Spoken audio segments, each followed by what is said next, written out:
So today we're just going to talk about how to get started in commercial real estate, kind of an overview, and what forms that you're going to need, some of the basic things that you'll need to know so you don't fall into a crack, embarrass yourself, and maybe leave your broker vulnerable to a lawsuit. So we don't want you to get into any trouble. And we'll talk about some of the ethical issues which may come up on the commercial side, just as you have them on the residential side. I have a background as a residential person. Let's see. In California, didn't do much residential. I pretty much got involved in commercial with my father-in-law, had some property, and he thought it'd be a good idea to save some money on commissions and also give me something to do at that point in time. I was kind of in between careers. Had a background in information technology in Los Angeles. So I was helping him up Santa Barbara with real estate, and I decided I'd go ahead and get my license. So we did some transactions together, and then I did some for other folks, and got involved in exchanges of commercial property, which was popular back then. You can still do it. 1031 exchanges are still there. Our current administration may do away with 1031 exchanges. There are going to be some changes coming up that will impact the commercial real estate industry. We also refer to it as CRE, the CRE industry. And so, getting back just a little bit about background. So, in doing those transactions in Santa Barbara, first I was doing sales for him, and then I started trading up with the houses, and then up into commercial multifamily. And after a few years, we had put together a pretty good nest egg, my wife and myself, and we decided that we would cash out and move to Hawaii and do some work over there, some probably speculative building in Hawaii. So we had been there a few times. We went ahead and did that, cashed out, put the money with a supposedly reputable investment guy in Santa Barbara. He was reputed to be reputable because he was a professor at the university and had a doctorate in economics. And so that's where our money went. A lot of it was placed with him, and then we made our move to Hawaii. Well, those investments that I made with him did not work out. They were not real estate related, and it really turned south. I wouldn't recommend investing in areas or industries that you know nothing about, which is what I did. I was promised that we would have a certain return every month, which would keep us going in Hawaii, and the return stopped coming in after a couple months. So we were kind of floundering around there for a while, and ended up moving back to Santa Barbara. And well, you don't want to know the rest of it, but it wasn't a pretty thing. So my real estate background involved the flipping of houses and also the flipping of multifamily properties. And then I became interested in retail, so I started working with owners of shopping centers and did some consulting for them. and sold some centers, mostly representing buyers. So you can see behind me on the wall, these pictures are of shopping centers. I think they're all shopping centers. So there's one here. This one here is a public storage facility that I sold. I sold a public storage facility in Bradenton, and another one in Sarasota. And that is a wonderful niche if you're thinking about what kind of niche you want to get yourself involved in doing commercial real estate. I would say the public storage facilities are terrific. They are really good producers. Right now they have a very high occupancy rate, and they rarely come up for purchase. So if you get an opportunity to purchase one of them, maybe the owner is retiring or moving, whatever the case may be, think seriously about recommending public storage. Not the name, but the concept of public storage. You know what I'm talking about, the storage barns that you see up and down the highway, and almost every community has some type of storage facility. And we'll talk about that as a property type when we get into talking about various property types. So being that I've sold a couple of them, I know something about that business, and I highly recommend it. It made me some money, and also earned me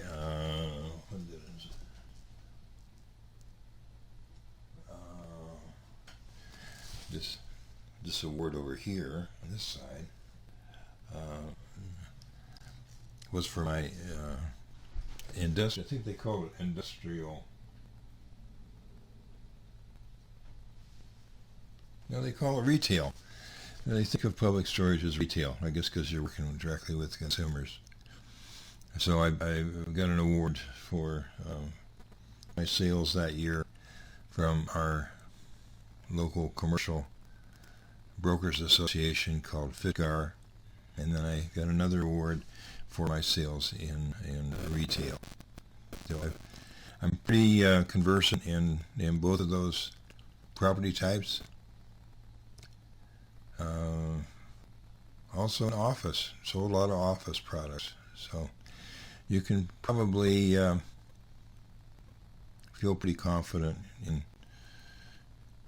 any advice or assessments that you might want help with on either retail or office products.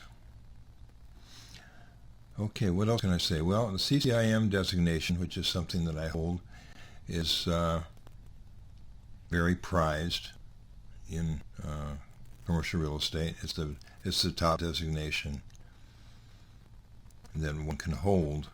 It's not something that everybody knows about. You know, most of your clients aren't going to know what the heck that is, but sometimes I recommend that they go to ccm.com and read up. It's a reasonably a rigorous course of study. It's probably, by the time they're all said and done, you've probably spent $10,000. Maybe not so much anymore, because a lot of it's online, so you don't have the traveling and the lodging expenses that I had when I received mine. So after you've done some transactions, or even while you're working on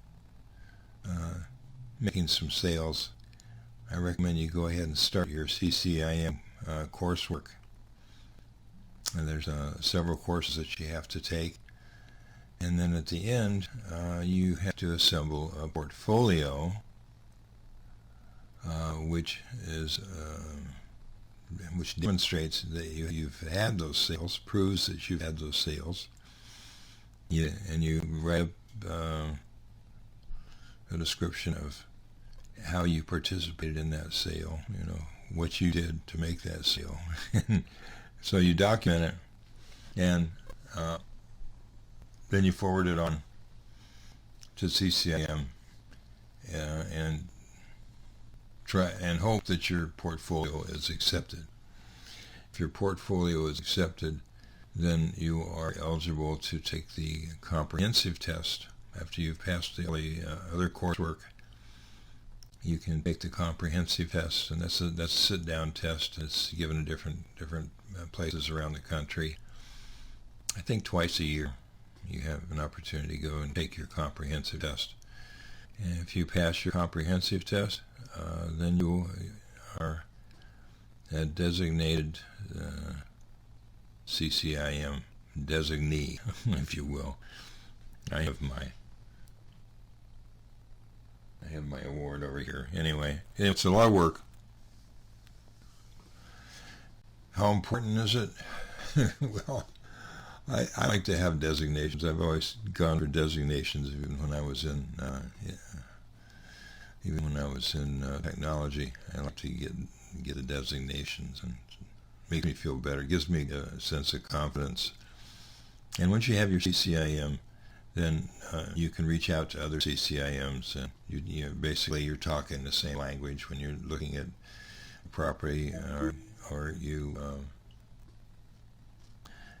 want to do some analysis, and you're working with another CCIM. We all would be talking the same language, which is great.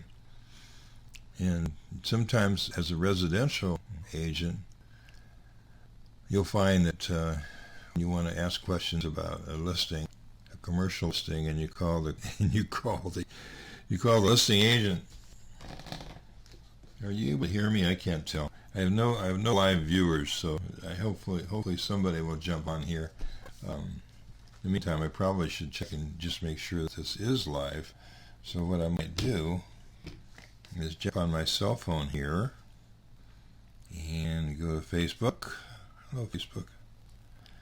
And see if I can see anything going on. Ah, here it is. Let's see if the sound is there.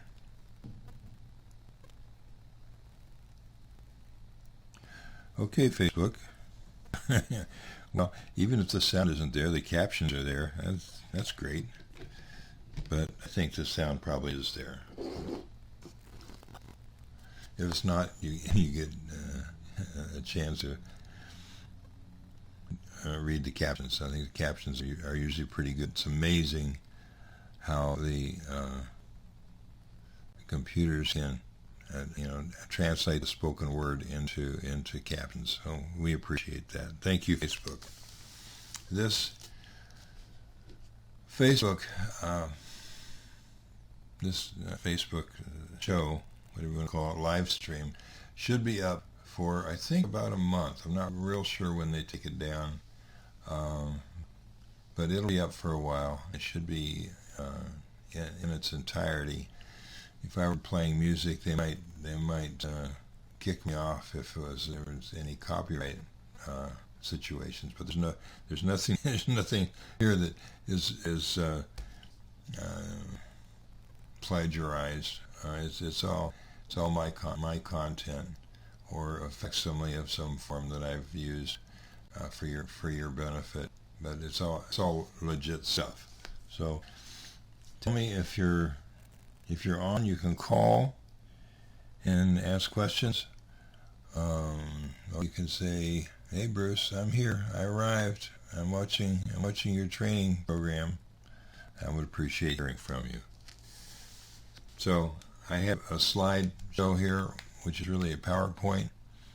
I'll go through it, and hopefully you'll get some benefit from it. And we'll be talking about the various slides as they come through. So now you know a little bit about me. I'd say I'm pretty qualified to be teaching this class. You may argue with me, but I have sales in industrial, retail, office. What else? multifamily. I guess that's pretty much it. Pretty much it. Right now, the hot category, the hot property type, is industrial.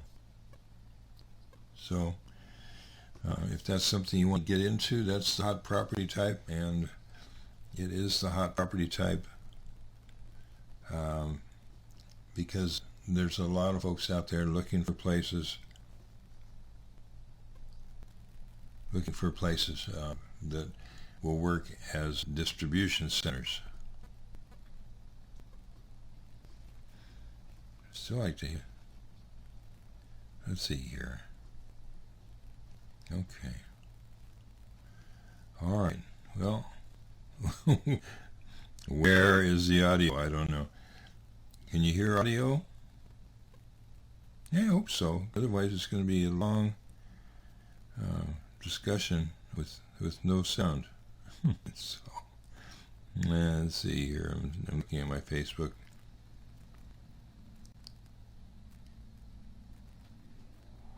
So I wish somebody was on at the time and they could tell me that the audio is working. But I think it is. I've got it turned on here at this end, and I just can't hear it on my phone for some reason. So let's continue on. You know a little bit about my background. You've seen my I Love Me wall, if you will, behind me here. I think everybody needs to have an I Love Me wall, which they can look at every once in a while and say, oh yeah, I remember that transaction, or oh, I want to forget that one. We had trouble getting a commission check out of that one. So we'll be talking about that. I'll give you a bunch of anecdotes of things that have happened to me as a commercial practitioner, both as an agent and a broker. And one thing I want to be sure that you pay attention to is getting paid. Okay. So be careful if you enter into any verbal agreements with an individual that is selling their property. Make sure that you have your commission agreements in writing, even if you don't have a listing. So you will run into a friend or somebody will recommend you, and you go and you look at a property and you really are hoping you can get a listing on that property. I'm thinking of one right now in Palm Harbor. So I went by there. It was an office building, medical office, and I met with the owner, and we talked about the building. He gave me a tour. We talked about the tenants that were in there and the price that he was asking.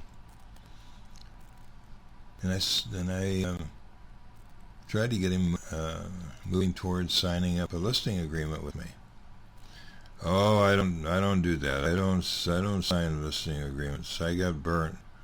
You know, I don't want to go into the details, but we know that on occasion, not everybody's happy with the service that they received from an agent on either the buy side or the sell side.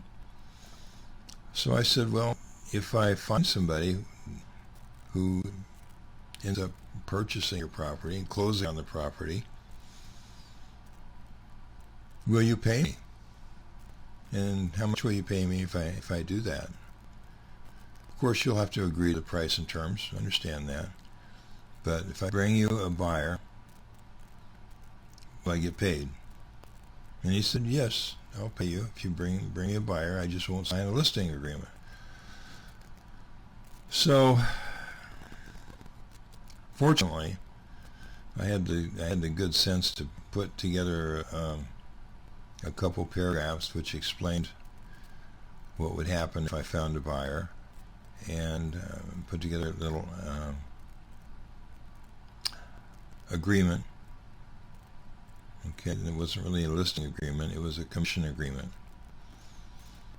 And he signed it. And so it was kind of like an open listing. Somebody else could have done the same thing. But I was just kind of starting out in commercial here in Tampa, and I really wanted to sell this building. I thought it was a real handsome building and well located, and that I could do something. So I went and met with him about every week, and we talked about the progress I had made or had not made, connections that I had made, showings that I had made. So this went on for about a month and a half, maybe 2 months. And then he finally said, Bruce, you've been working real hard on this. I know you guys usually work from a listing agreement. I'll sign a listing agreement with you. So just being persistent, showing that I was very interested in aggressively pursuing a buyer for him. I got him to sign a listing agreement. So don't get discouraged if your commercial property seller doesn't want to sign a listing agreement. They probably have a good reason for feeling that way. Just make sure you get a commission agreement out of them in writing, so that you're protected. And I have one here as part of this course that I will share with you. You can come up with your own, but this is the one I've used a couple times. I have been burnt, but I was really burnt by my broker years ago when he was satisfied with a handshake with the sellers. So he had a couple pretty good sized clients, and represented them as a listing agent, but did not get the listing signed. So it was all done by handshake. So we had a pretty good transaction down in Sarasota. It was I can't remember how big the deal was. It was several $1 million, and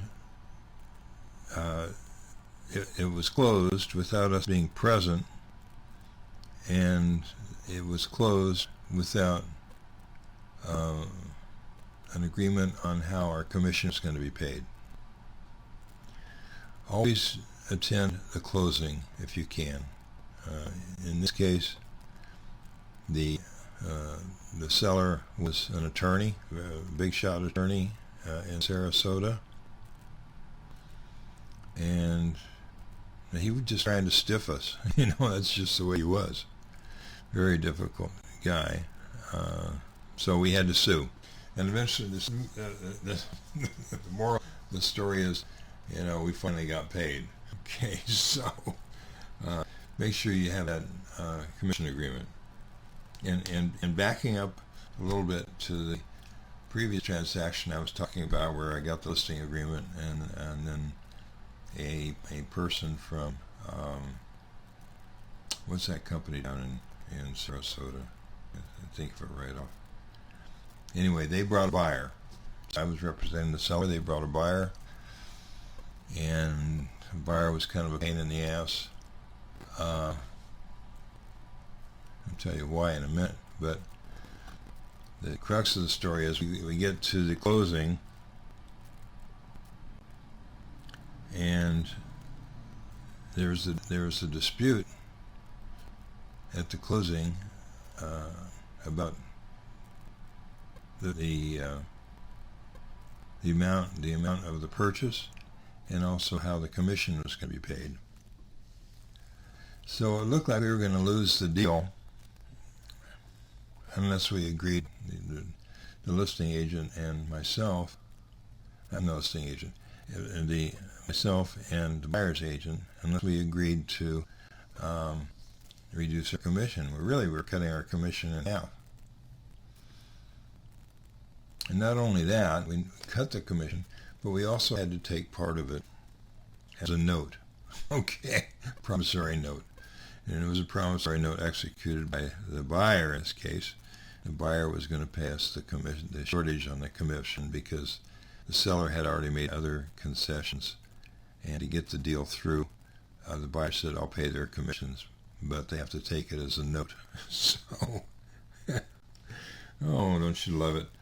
So the deal was falling apart. We could have walked out, but gosh, I had worked so hard on it. And I wanted to get it over with, and with the hope of getting paid in the next few months. Well, you probably can guess what happened. You probably can guess what happened. The fellow that bought the building did not pay the note. Did not pay the note. And this went on for a few months. And, of course, I was going to litigate it because it was like $50,000. It was $50,000. So I was pretty upset. You know, and we'd gone through Christmas. We thought we were going to have a nice commission from that sale, and then you know, no money came in. February, no money came in. So I was getting ready to sue the guy, and I ran into the this is kind of funny in a way. I ran into the closing agent of that deal, who helped get it done. I ran into, where did I ran? Oh, some kind of volunteer party, some fundraiser. I ran into her, and I said, you know, we never got paid on that note that we took on that property. The property is on alternate 19 in Palm Harbor. And she said, Bruce, I'm glad you found me and told me this, because the same buyer has come back for another loan. He wants to buy something else. She said, oh, I'm glad to know that he did not pay you, because we may not make that loan to him knowing this now. So I thought, well, that's great. I'm glad I ran into, your name was Gwen. Glad I found Gwen at this meeting, at this party, so I could tell her that we didn't get paid. Ordinarily, it wouldn't have mattered. She would say, well, I'm sorry to hear that. You just got to sue the guy. But since they were considering another deal with him, she said, well, I sure am glad you told me this. And a few days later, my check came through. My commission check for $50,000 came through. And it only came through because the guy was really, he wanted to stiff us. It only came through because I ran into Gwen, the closing agent, at a fundraising deal. And that's the only reason that we got paid, really. That is funny. So the moral of that story, again, is sometimes things come up at the last minute in these closings, just like it does in residential. Been through a few of those too. And sometimes you have to walk away. You know, somebody wants you. I don't recommend taking a note, okay, from either the seller or the buyer on a deal. I just don't recommend taking a note, okay? It'd be better to consider having everybody cut their commission and then accepting a note for the commission that has been earned but not paid. So that's just a little piece of advice and an anecdote to go along with it. So I've been involved in situations where we've sued for commission and eventually got paid, and other situations where I wish that we had better documentation to back up our rights to receive a commission. But you go out and you talk to these agents that are representing a seller. One of the first things you ask them is, how much are we going to get paid? Don't be shy about it. Just say, well, what's the commission on this? How much are we getting out of this deal? what is my brokerage is going to get if we sell this property for you? And then I'll send them a note and I'll say, well, this is what you told me when we met, and I'd like you to confirm that this is the commission that will come with the sale of that property. Get them to send you an email or respond to your email. Okay, that that is the case. Document your commission and do it early. And if you wait, you're gonna be nervous about it, and get out of the way up front. What you might find out is there's no commission. There's no commission for the buyer's agent. Oh dear, what do we do now? And the seller's agent says, the seller doesn't have enough equity in this property that he can pay us commission. So the thing to do in that situation is to say, are you expecting the buyer to pay the commission? Are you going to pay it? How are we going to get paid? And they'll typically say, well, you're going to have to get your buyer to pay you.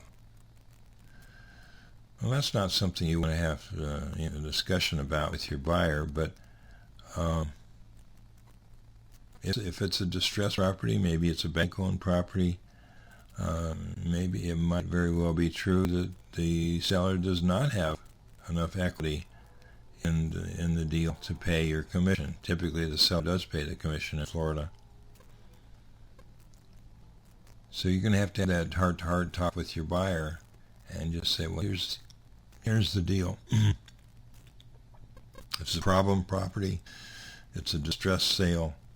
It's a bank sale, whatever the case may be, and there's no money.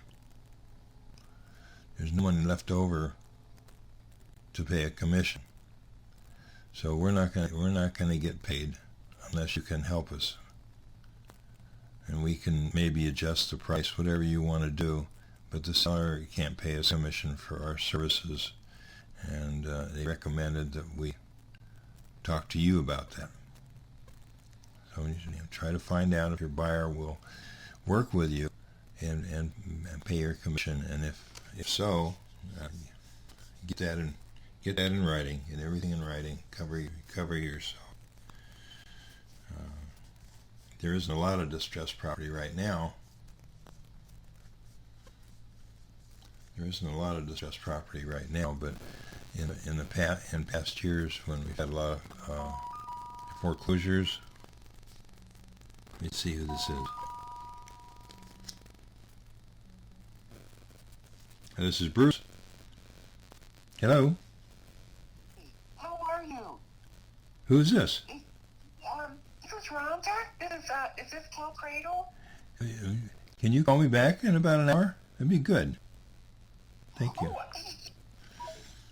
There you go. So as you know, we also run a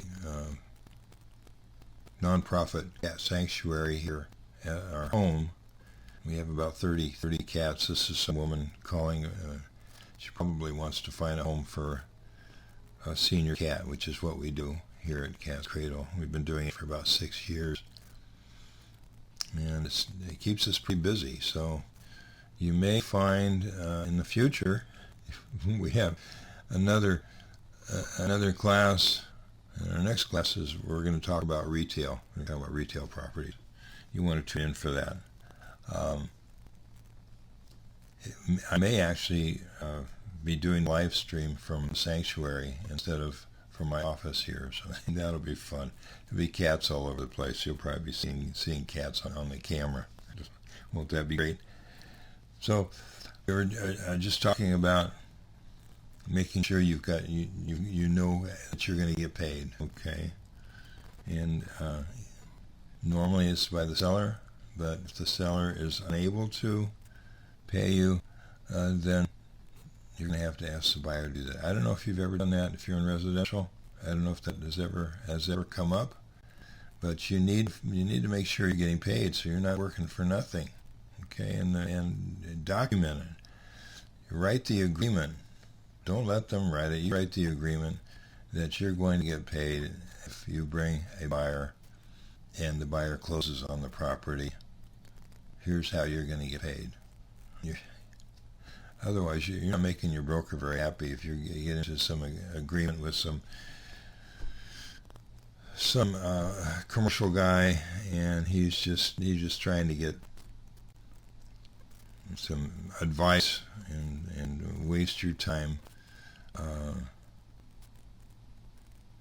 trying to make a deal on his property, and he probably, I feel that if the seller,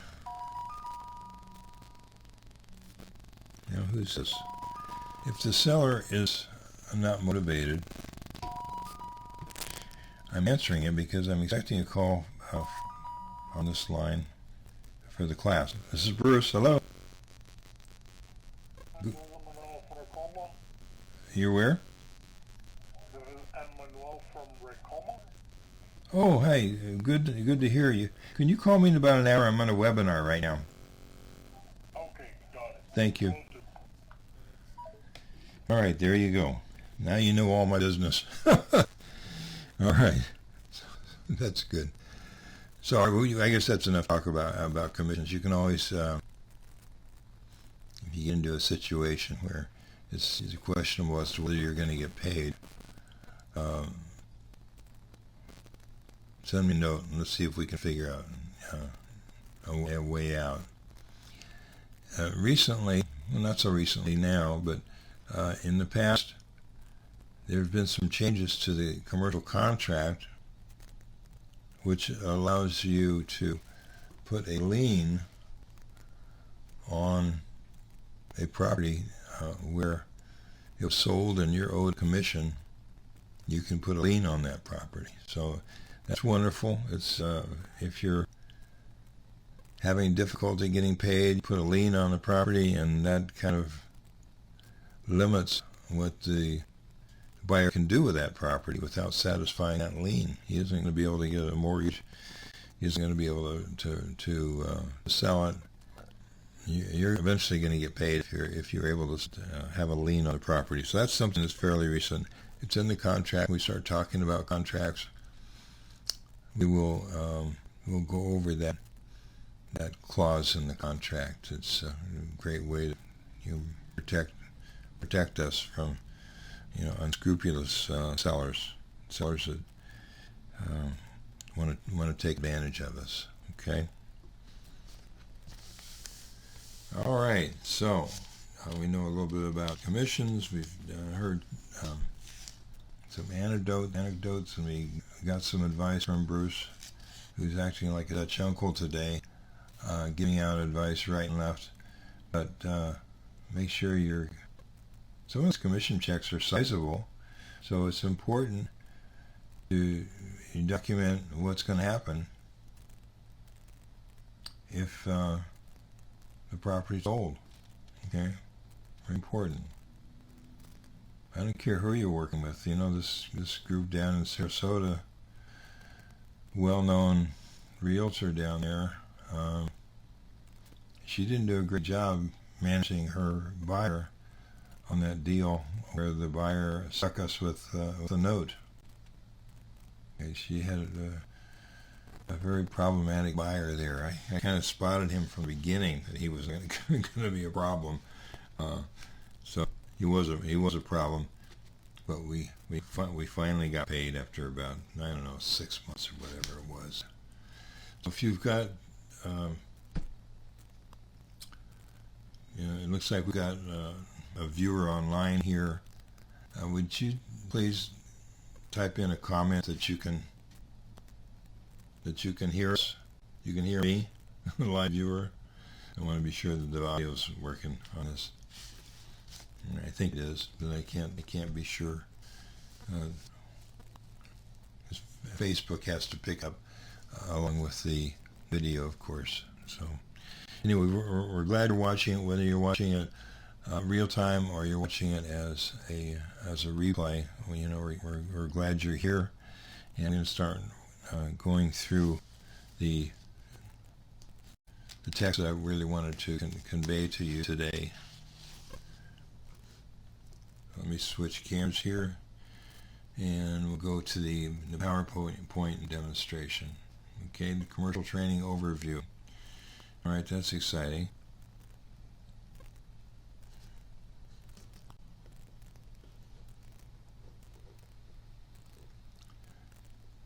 So let's see if you can read this. If you can't, I will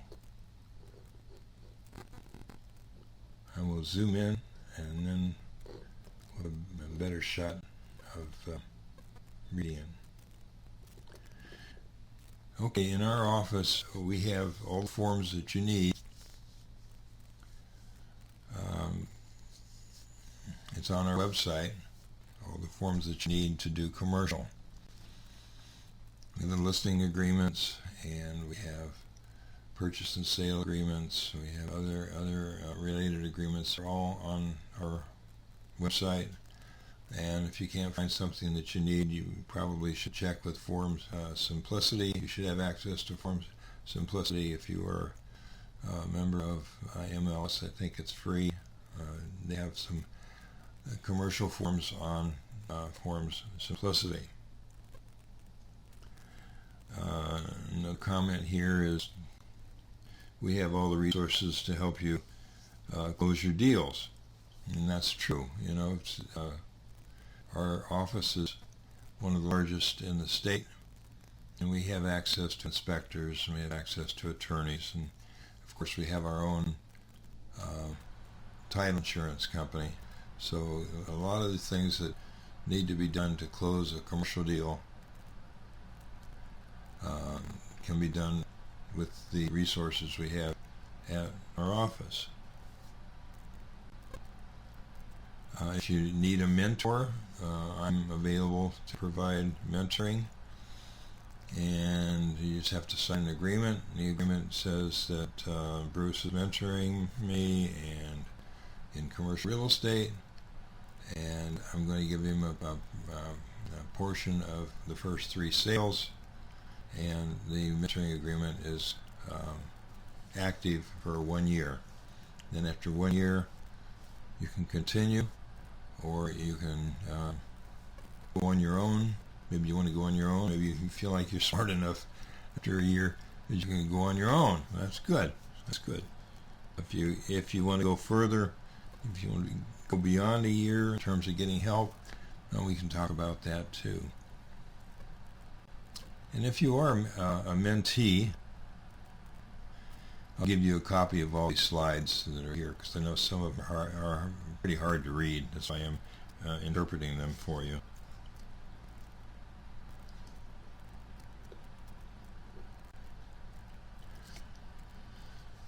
Okay. Next point, you'll need access to CoStar or LoopNet to find properties. CoStar is a great database of information on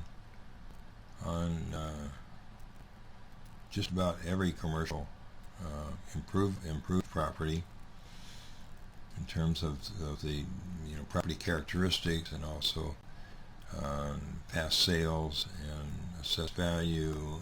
And if you pay a little bit more, you get access to lease information if it's a property that has multiple tenants. LoopNet is a good place to advertise your property. You can advertise your property for really nothing, I believe. And when you do post a property or a listing of a property, if you've taken a listing, it will go into CoStar. So the people that are subscribers of CoStar will see the property that you have published on LoopNet, and then it'll be available to those people that are searching LoopNet. CoStar will add other things to the listing to make it even more in depth in terms of the information. And so it's CoStar is used by a lot of professional commercial agents. There are other databases that are available, and CoStar is a bit expensive, and they want a 1-year contract to stay with them.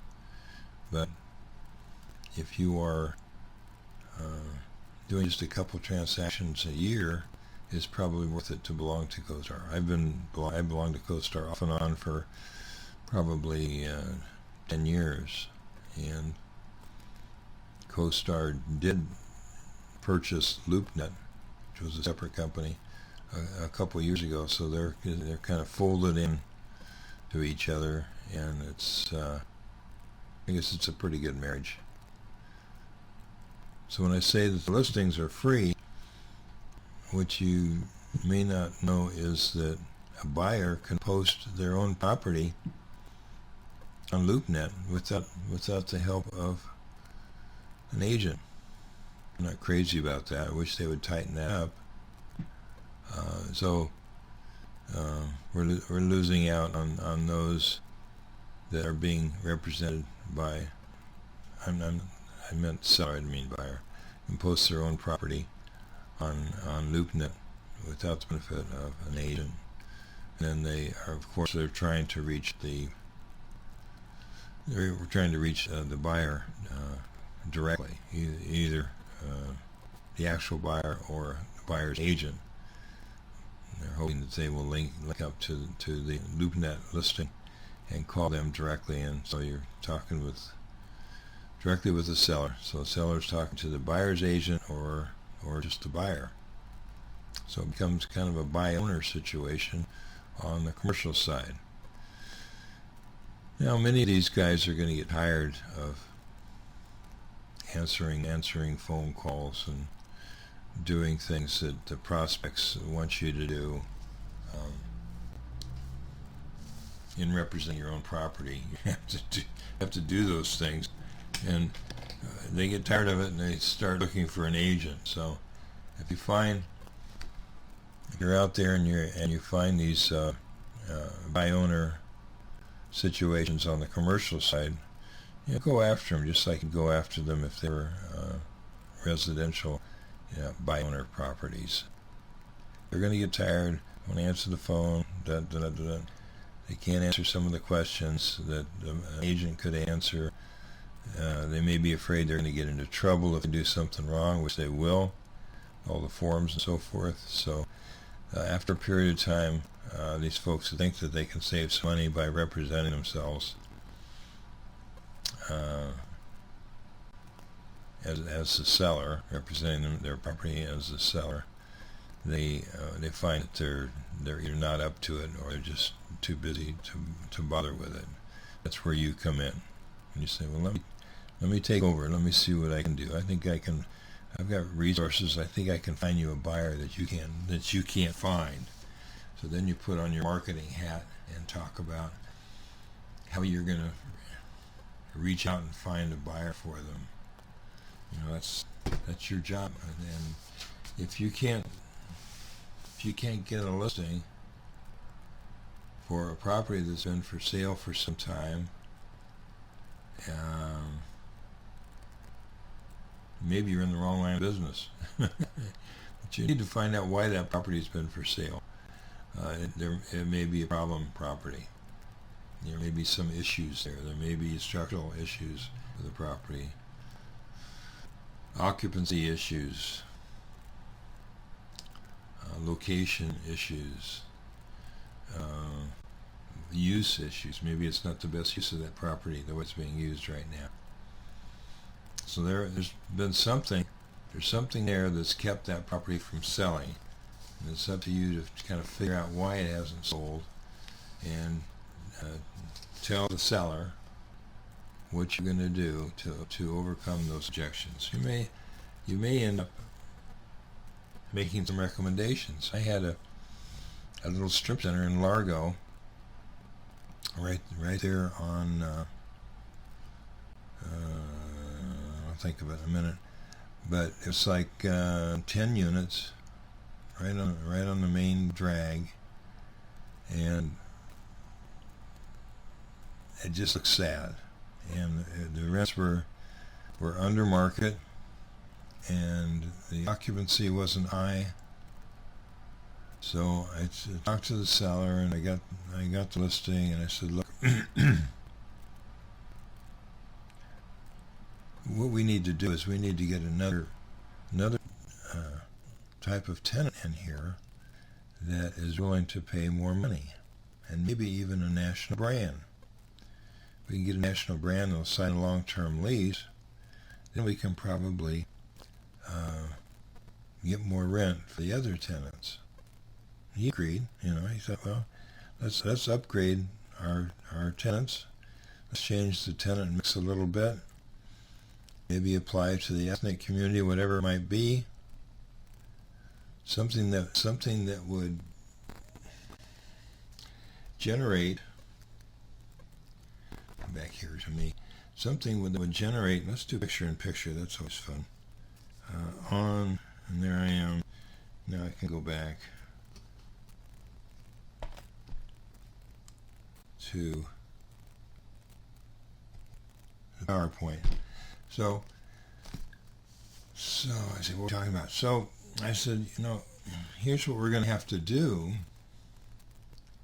so we can attract a national brand in here. Whether it's a pharmacy, whatever it is, Leslie's Pool Mart, whatever it might be that might have an interest in this location and in this building. So I brought out an architect, and I had the architect come up with some drawings that would give the little plaza, give it a new facade, a new front. And my seller said, boy, that looks great, it really does, but we just can't afford to do it. It wasn't that expensive, it was like $500,000. So I had to go through the gymnastics, the mathematical gymnastics, to show him how much more rent we could get if we could change tenants and get some national tenants. At that point in time, all he had was, he had a bicycle shop and tile shop and this and that, but no national brands, not even a regional brand.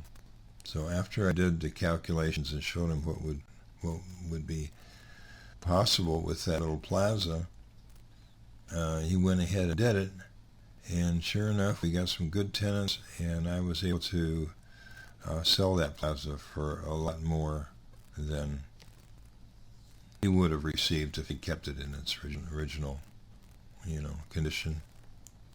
It was just very dated look, and just nothing really, no wow factor at all. But we made a change. So that's a case of being a consultant, if you will, providing some advice to your client, who is the owner of this property, about what's going on in the field and how their property can be re-energized, and the value can go up dramatically.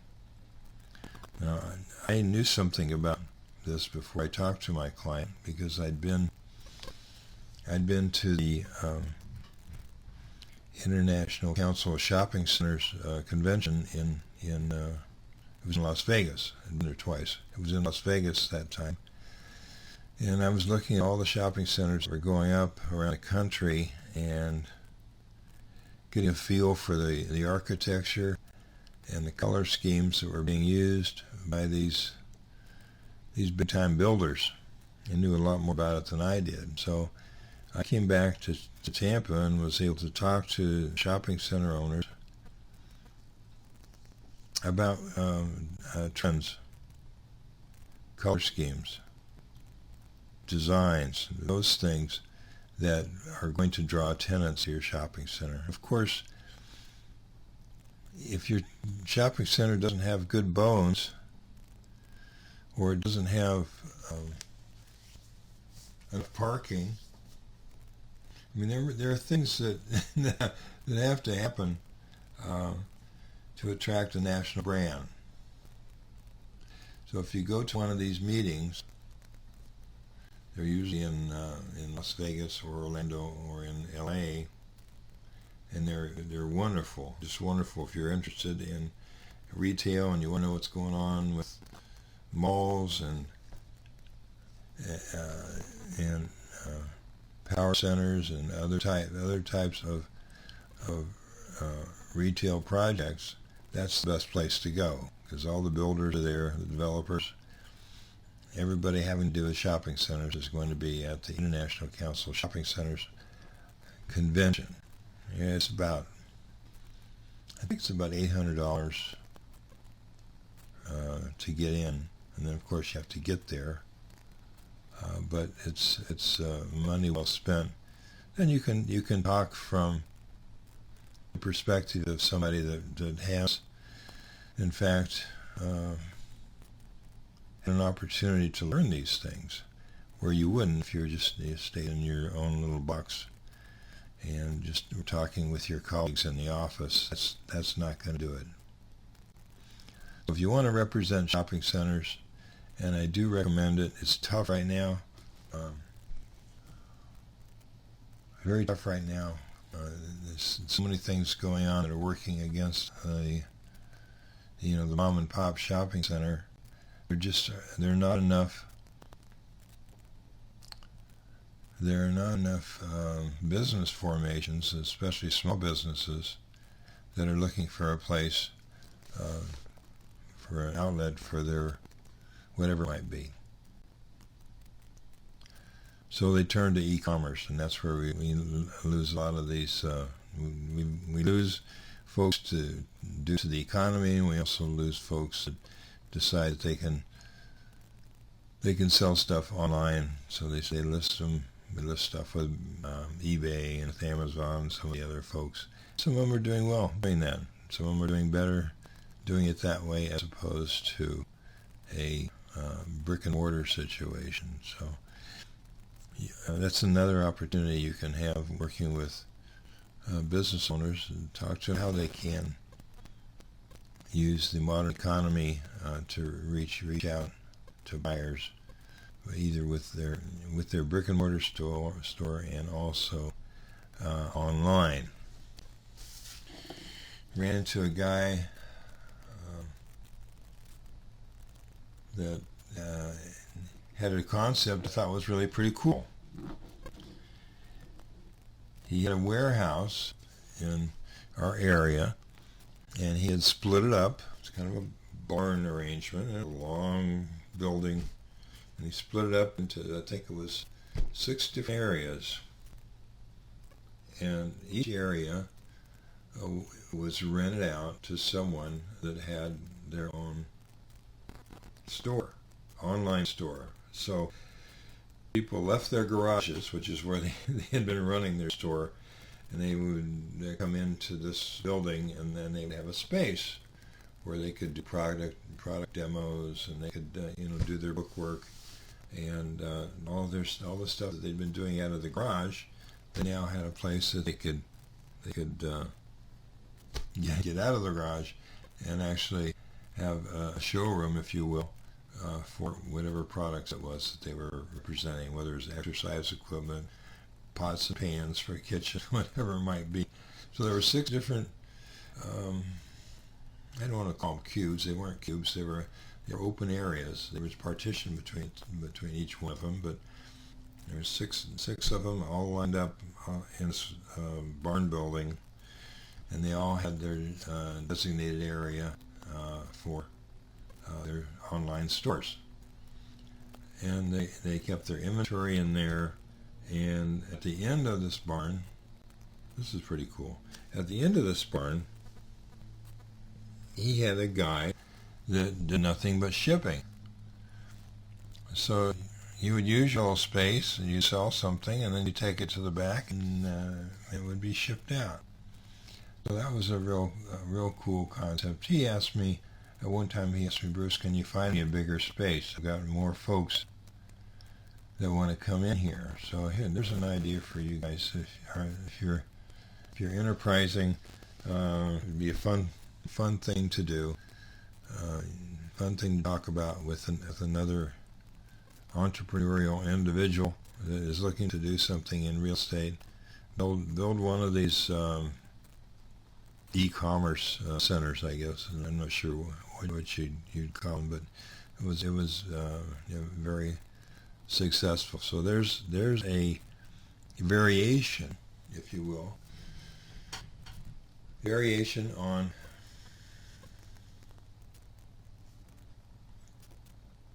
old school and modern e-commerce, but you're really leveraging e-commerce.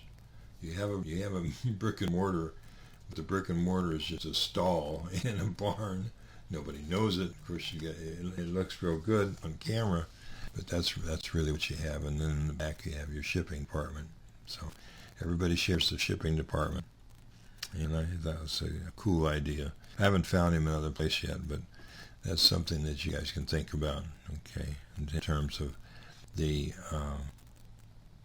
evolution of retail and what's going on with shopping centers. I've also counseled shopping center. We're getting a little bit off topic here, but we'll come back. I've also counseled shopping center owners on their tenant mix. So today, you have to be very careful about what tenants you have in your building, in your plaza. They have to provide synergy to the other tenants. Of course, they need to be successful and not dependent upon e-commerce. So what kind of business would that be? Well, restaurants are good. That's e-commerce proof, Amazon proof, if you will. Furniture stores, you don't see too much furniture being sold over the internet. Anything that's healthcare related, you can't really get healthcare from the e-commerce platform. It has to be done locally. So you look for service industries that are not good fit for e-commerce. They're kind of Amazon proof. And there's a list of a few of them.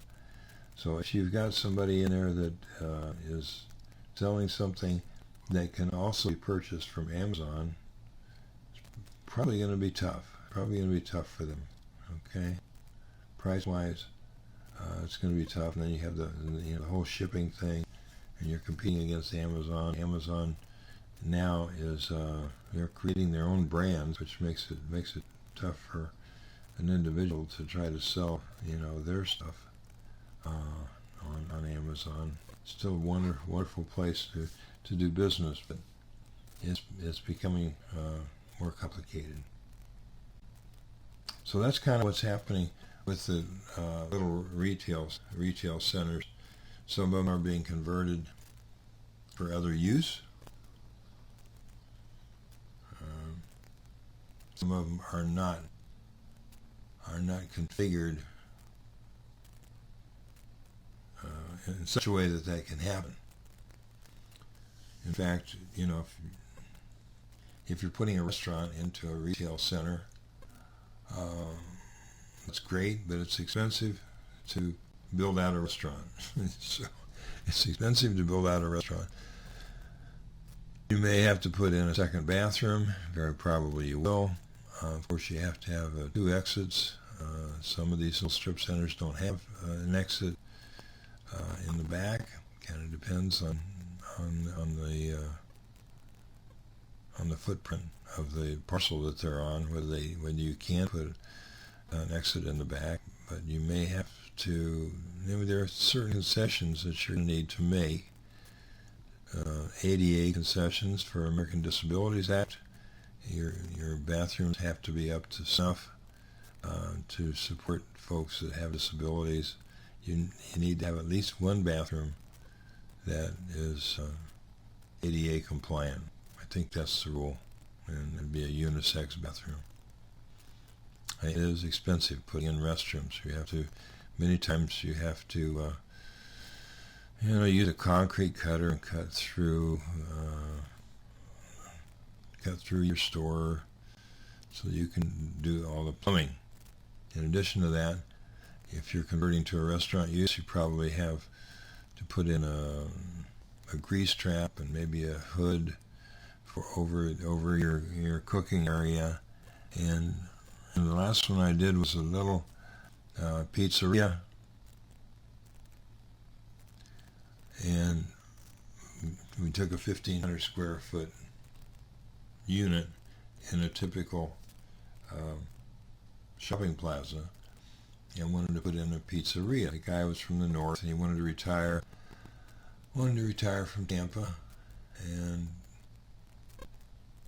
he wanted to just get a little business going here in Tampa, and then he was going to retire from what he was doing. He knew something about the pizza business, which was good, so he wanted to put an independent pizza in one of my units. So I helped him as much as I could, and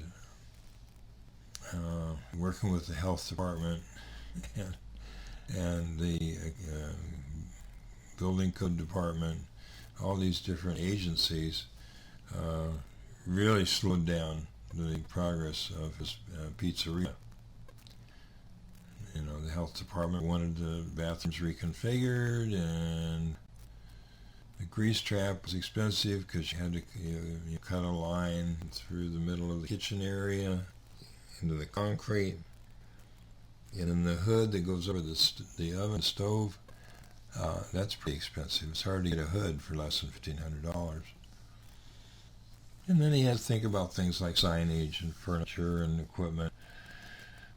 And by the time he was done, he had spent $80,000 just putting this little pizza shop in. So he did end up selling it, and it did look really good when he finished. But boy, it was a headache for about a year. I don't think he was expecting for it to take a year to do that. So get some estimates before you think about doing a remodel, and when you are working with a client who wants to lease space, find out if you can get some tenant improvement money from the landlord. This money will be used to help the tenant build out the space for their particular business. The tenant improvement allowance, TIA as it's called, just ask the landlord, is there any TIA? What is that? Ask tenant improvement allowance. We want to know whether my client is going to get any help building up the space from the landlord with a tenant improvement allowance. It's usually stated as a dollar figure per square foot, and it could be minimal, or it could be $10-20 per square foot that the landlord will reimburse you for the improvements that you're making to your space. In a lot of ways it can be done.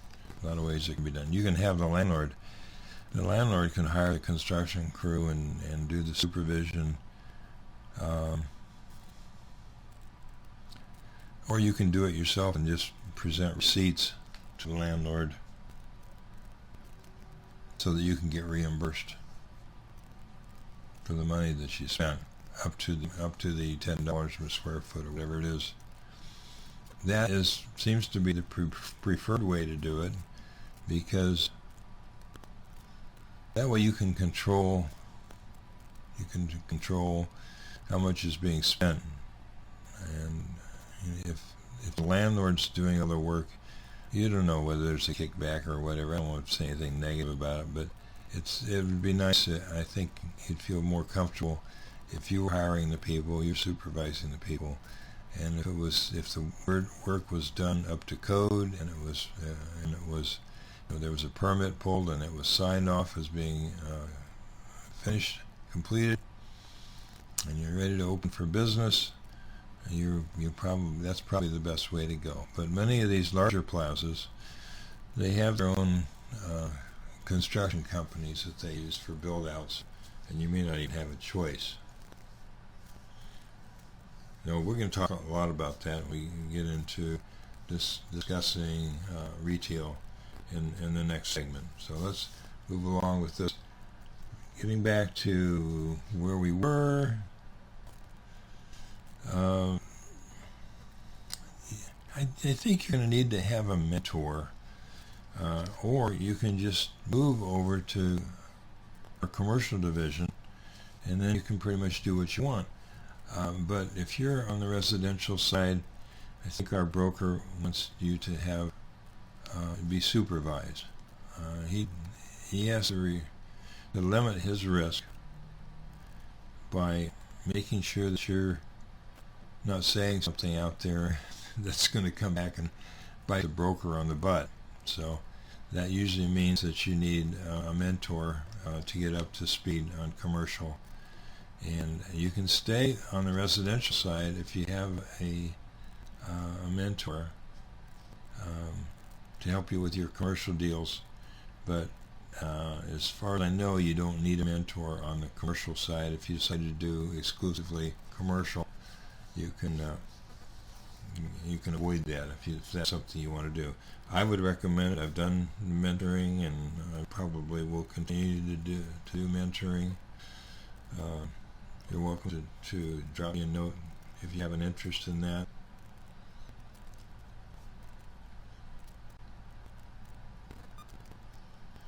Okay, so we talked about some of the resources being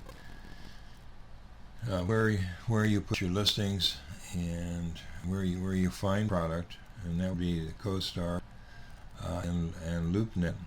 There are other folks that are trying to start up and become competitors with CoStar, but no one has quite found the formula yet to become the next Zillow. I like Prospect Now. Number 6. I like Prospect Now because it helps you find out who the true owner is of a property, and they will even give you the contact information for the true owner, as opposed to the recorded owner.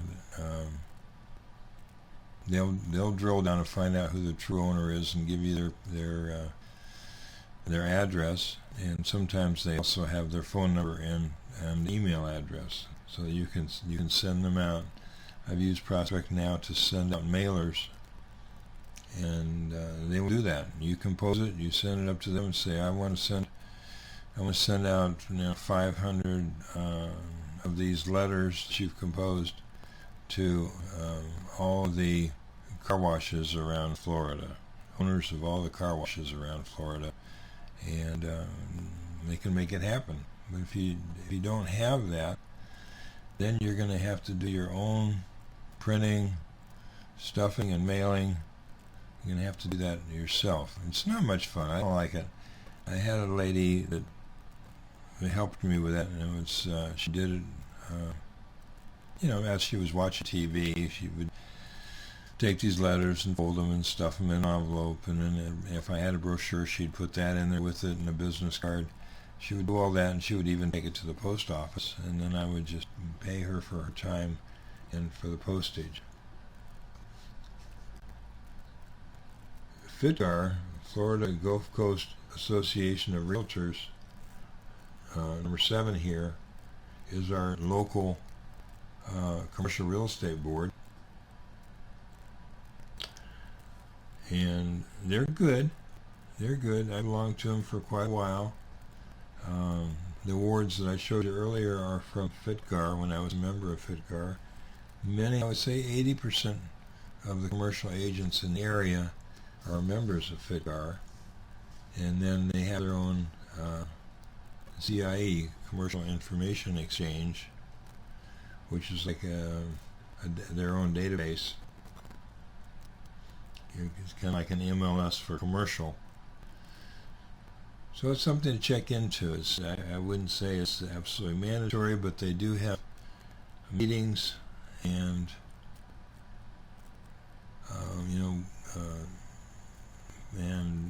meetings and speakers and all the things you expect an organization to have. They have it. It's not too expensive, so it's something to think about when you're starting out. And if you want to sell businesses, which I recommend, if you have any business background at all, you can do very well if you belong to the Business Brokers of Florida, BBF.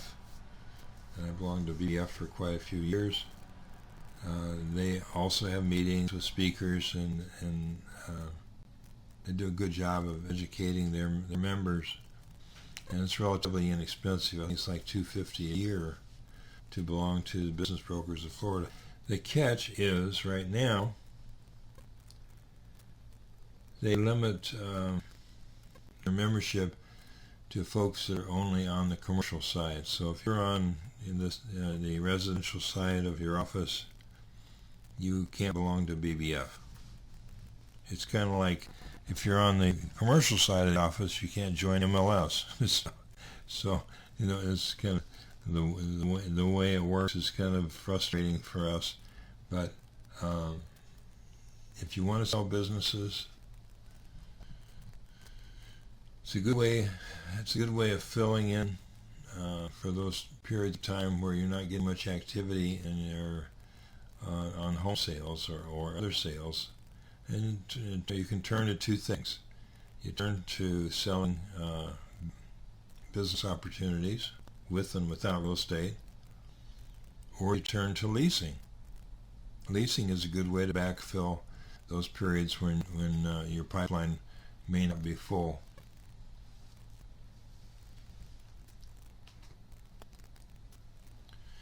Okay, the next slide, it's kind of hard to read even when it's zoom in on it. This is a listing agreement.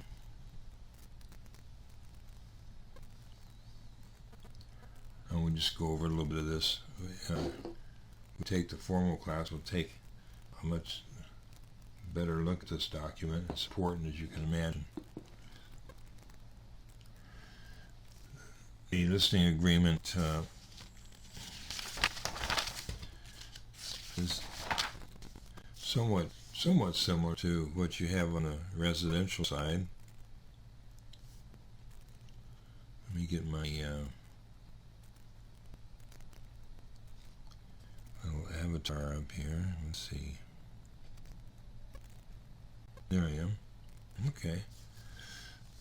So we've got the parties to the listing agreement, which is the landlord and your brokerage are the parties. That's up here, and then you've got your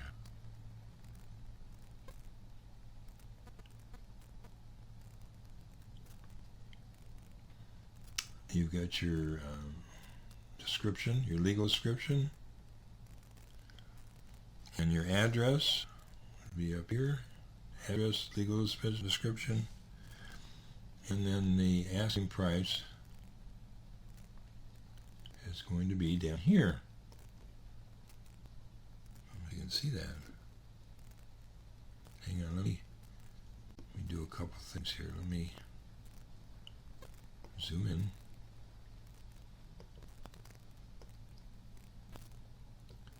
And then see if I can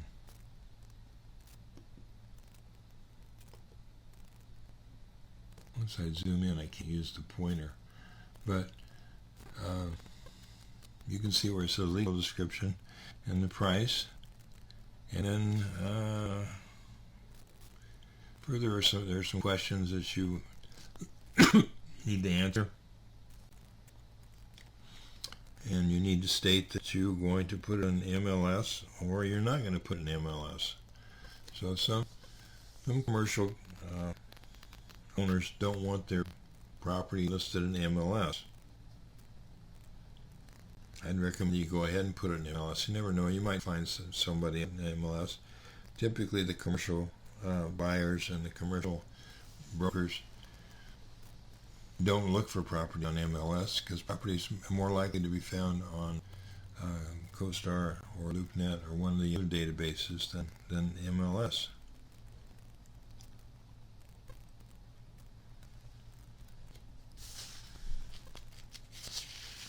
Then you can opt out of publishing it on the internet and all of that kind of stuff, just kind of like your residential listings.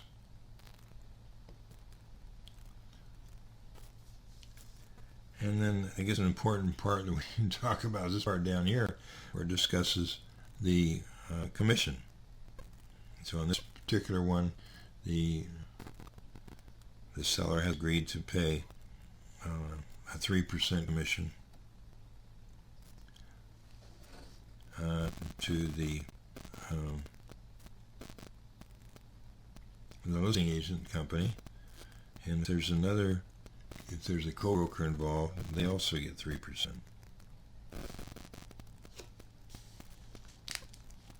Let's see what other highlights we have here.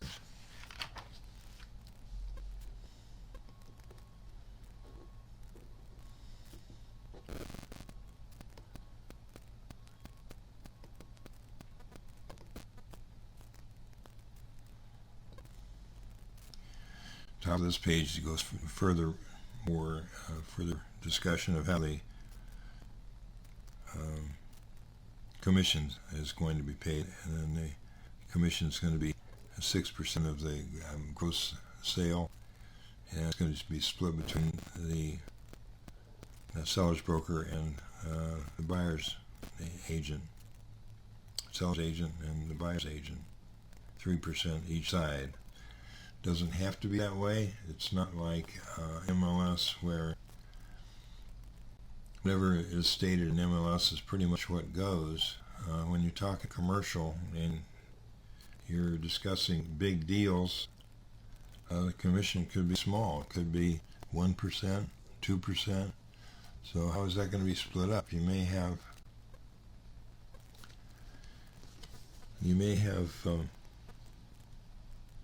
multiple brokers involved,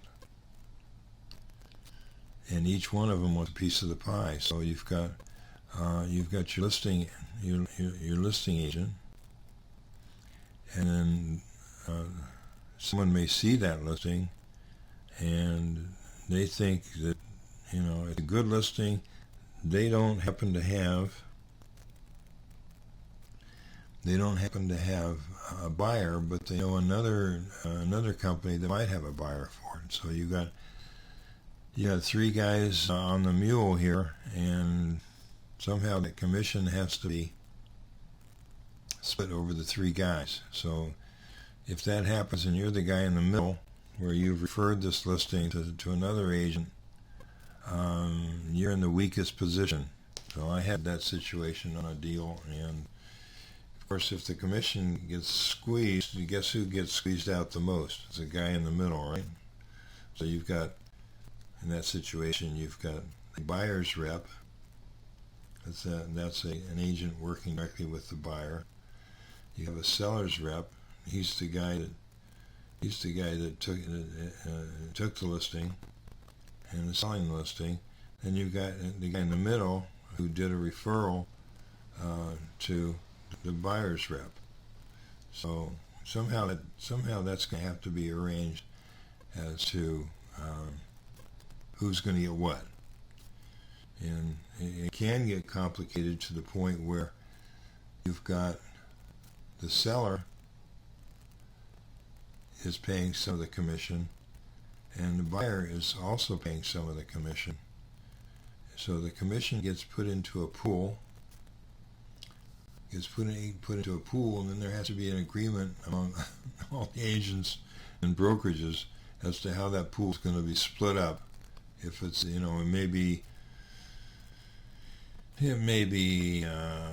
40, 60, 20, who knows. But that money has got to be allocated to the various brokerages that are involved, and the guy in the middle is going to get squeezed out. So try not to find yourself in the middle, because you may be squeezed out altogether if you're not careful. So let's see here. Termination down here. Let's see, where is termination? Here it is.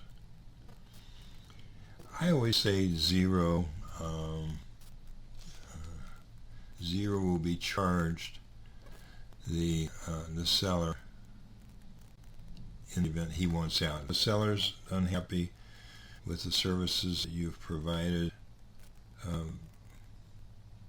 You can charge them something, but I typically want to keep a good relationship with the seller, so I usually let them out. If they have a good reason, they want out of the deal, they want out of the listing agreement, they want to cut short, I don't usually charge them anything. That's kind of up to you. Number 11 here is the Lien Disclosure Act, which I mentioned to you. That's something that was added a few years ago, which allows you to put a lien on the seller's property,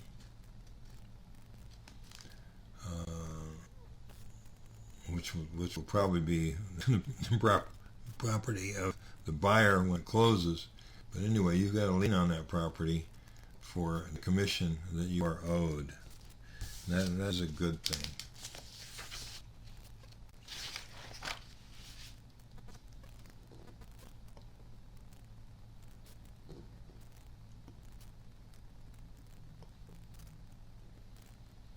Okay, let's see what we got here.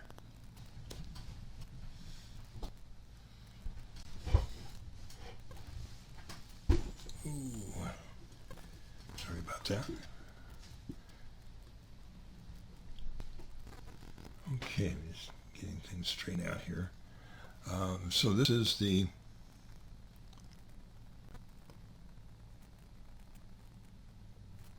right to lease agreement. We looked at the exclusive right to sell agreement. This is the right to lease agreement. I don't know if anybody can hear me or not. Let me try this one more time. And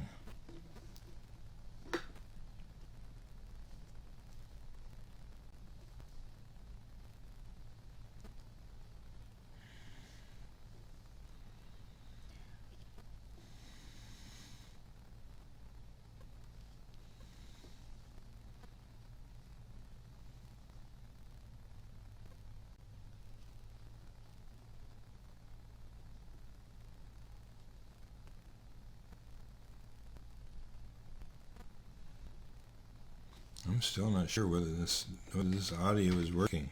I'm not sure. Hope I haven't been talking to myself for the last half an hour, or whatever long it's been. But let's go back and talk to this right to lease agreement.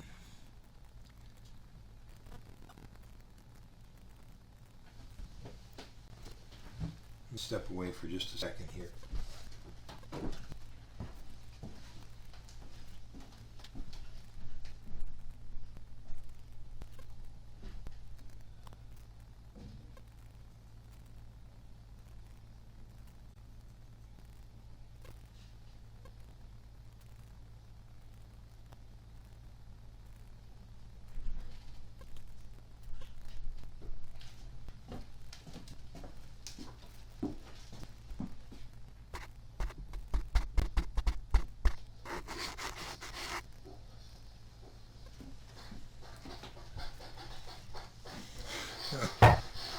Okay, I went in the next room to see if the audio was working. I turned it up too loud and let me turn it back down, but it looks like the audio is working.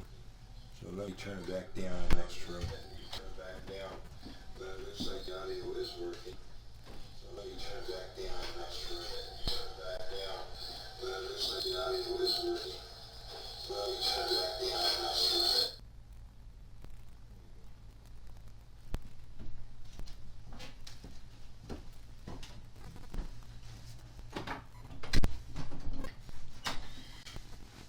Well, there's nobody but me running this railroad, so we'll just keep going. I don't have a director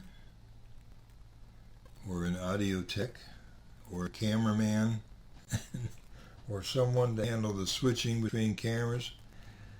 It's all up to me. Am I up to it? I don't know. I guess we'll see. Right now, nobody's watching, so we'll find out. Hopefully, somebody will pick up on it.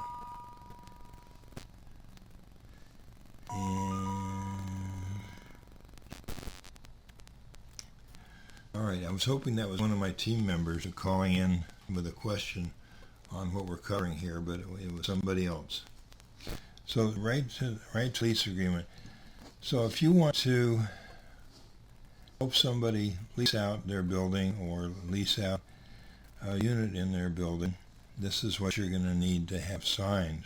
Okay, so there's some important things here that we should go over. Of course, you've got the address and the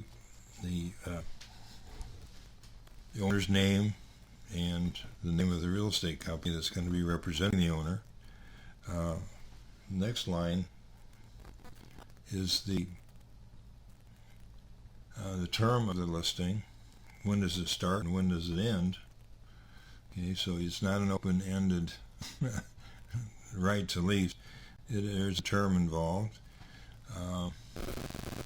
Term is up to you. Of course, the longer the term, the better.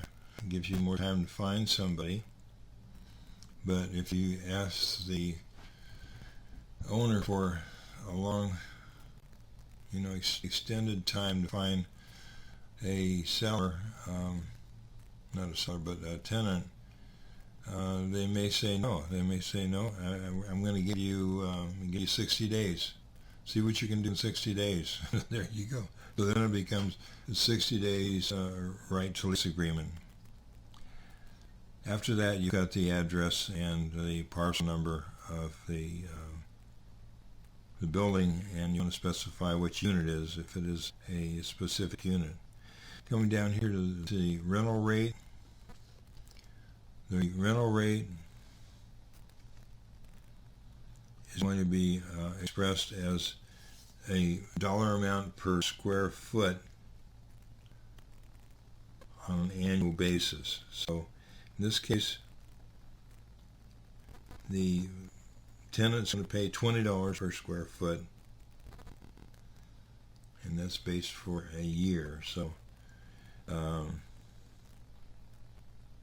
important to know whether it's a monthly calculation, a weekly calculation, or typically we do our calculations on how much the gross rent will be on a yearly basis. So you simply take the square foot of the unit, multiply it by $20 in this case, and that will give you the gross rent that the landlord should receive. And if you want to break it down to a monthly figure, you need to divide it by 12. Okay, and that will be what the tenant will pay on a monthly basis, plus sales tax and any other additional rent like common area maintenance, which will be many times part of these agreements. So let's read on a little further. In this case, the common area maintenance is an additional $5.50 per square foot. So that makes it interesting, doesn't it? So the base rent is $20, and the common area maintenance is another $5.50. So you need to add that onto the base rent. So your tenant, when you find a tenant, they're going to be paying not $20, they're going to be paying $25.50 per square foot. Multiply it, divide it by 12, and you've got the monthly rent that's going to have to be paid, and there may be sales tax on top of that. There's some effort to reduce the sales tax on leases, but I don't know how far along that has come. It would be helpful to get the sales tax reduced or eliminated for any businesses that might think about coming into our area. They look at that. They certainly do look at. Can be a significant amount of money depending on the lease.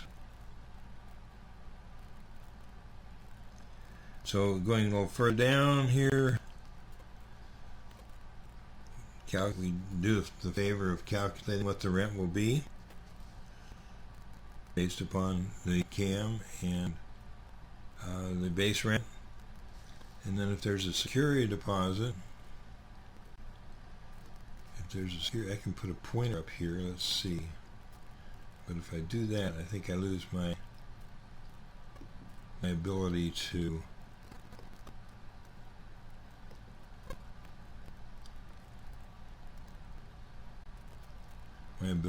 magnify.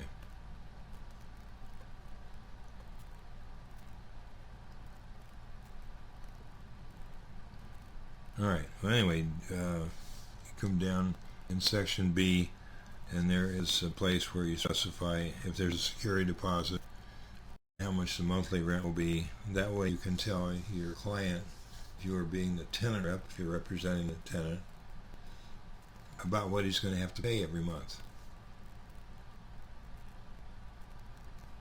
And if there's a security deposit that's going to have to be collected at the start of the lease. And also pet deposits and other things, credit reports. You can also specify that here on the right to lease agreement. Down below, we've got a bunch of boxes that are checked. One of them that's checked is that I, as the representative, the tenant rep,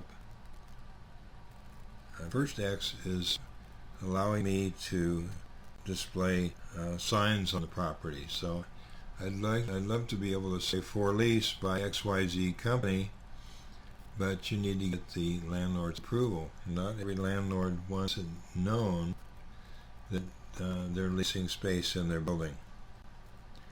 If there's a lockbox, I can check for that. I also have checked on this one that I will be responsible for compensating any sub-agents. In this case, it would be co-brokers, if there's a co-broker involved in bringing in the tenant. So I'm representing the building as really as the landlord rep in this case. As the landlord rep, I'm representing the building, taking a right to lease on from the landlord, and then as the landlord rep, I'm looking for a tenant rep or tenant to come in and lease space.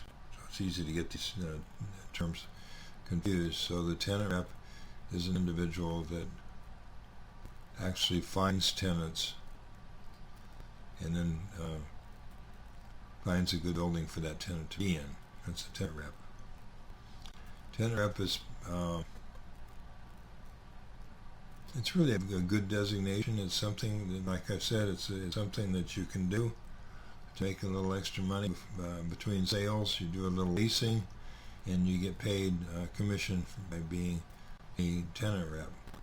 Of course, the landlord rep, they also get a piece of the action.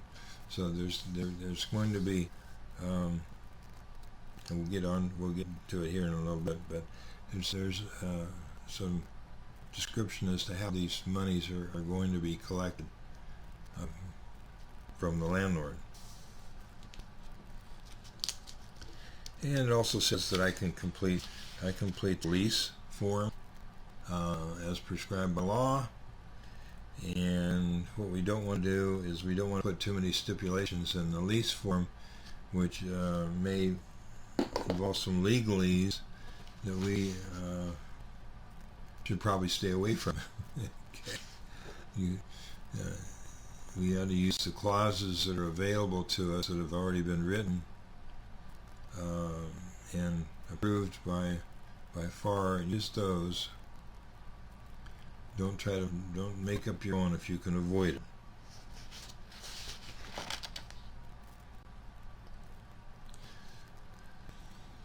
Next page is important because it talks about the commission and how it's going to be paid. In this particular case, let me back up, but too many slides. In this case, the commission is going to be 50% we paid to the tenant rep when the lease is signed, and then the balance is to be paid when the tenant moves in, or it could be paid if it's a large amount, like it was a CBS or some big operation, national tenant that's signing a long-term lease. It could be a lot of money. Sometimes the landlord or the corporation that is managing the building wants to pay the commission in installments, so that you would specify that here too. That a certain amount is being paid when the lease is executed, and the rest of it is just paid over a 3-month period, 12-month period, whatever it might be, if it's a considerable amount of money. Alright, so further on down, we're talking about the cooperation and compensation to other brokers, and how much we're going to pay a co-broker. In this case, we're paying the co-broker 2.5%. The total commission that is going to be paid is 5%. That's fairly common, about a 5% commission. It's fairly common for leases. As a tenant rep, you may only get half of that.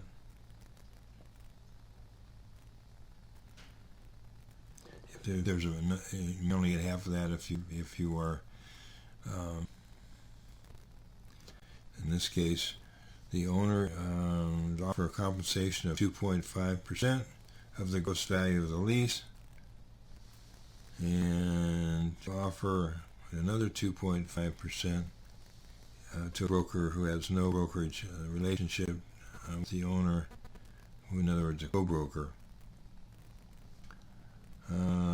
So in that sense, it's kind of similar to residential.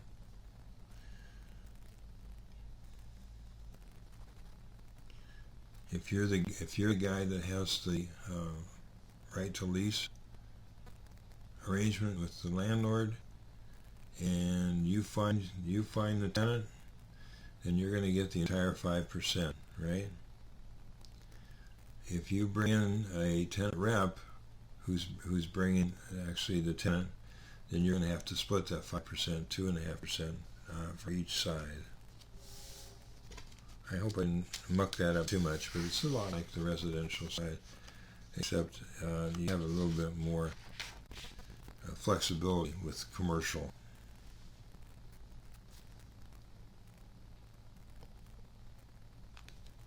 Sometimes I try to find out what the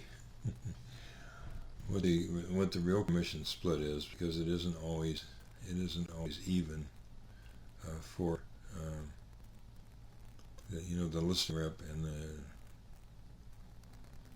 the buyer's rep or tenant's rep, and we'd like everybody to have it spread equally, but it isn't always.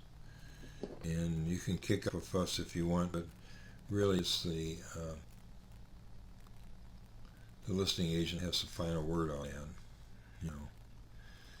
Listing agent may be getting more than you're getting. You just have to either negotiate that or be satisfied with what is being offered commission-wise. Like I said, I always try to find out what the commission is up front, so there's no surprises. The next document is a letter of intent that was really drafted by the landlord.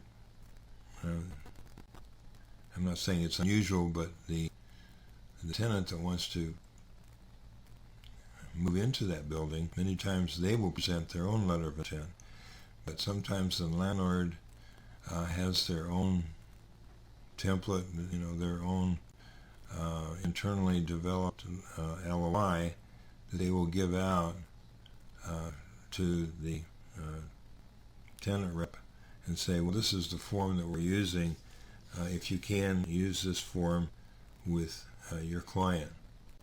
The client may push back and say, I'm a Big Shot brand, and we have our own letter of intent when we find a property that we're interested in leasing. We will give you our letter of intent. So here's one from the landlord. And the landlord is, let's see what this was here. This was for an insurance company. It was my client, and so I was being the tenant rep, and I was trying to get them into a space in an area called Wesley Chapel. So the owner of that building, they say, okay, that's great. Here's our letter of intent. Fill it out, sign it, and send it back to us. So they've done a lot of the work here in creating a letter of intent and some of the terms that they require. Okay, so they will give that back to you as a tenant rep, and you fill it out so that it is appropriate for your tenant. In this case, it's called Alliance Insurance.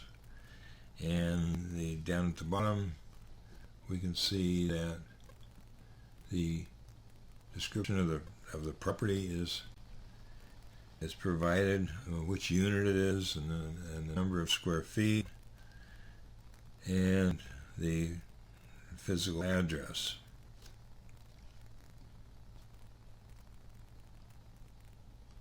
So above here we have just basic contact information for everybody. And then the next page is really the schedule of how. Let me just zoom in on this for a minute. This is the schedule of. Come on. Of how it's going to be paid. So you've got some increases from year to year. So the landlord was kind enough to tell us what the monthly will be. In this case, $2,502.08 is to be paid each month for the first year of the lease. And we can go down this little chart and we can say, well, by the time we're down to the fifth year, the monthly has gone from $2,502, it's gone to $2,816. That's because in the lease you've got 3% increments for each year of the lease. So you just have to multiply that out. And they've also indicated that the CAM bottom here, which you can't see, let me roll it up here a little bit. What the CAM is going to be, the CAM is going to amount to first year.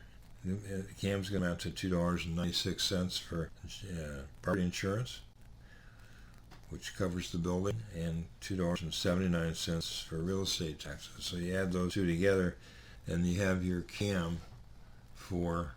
I have a calculator in front of me.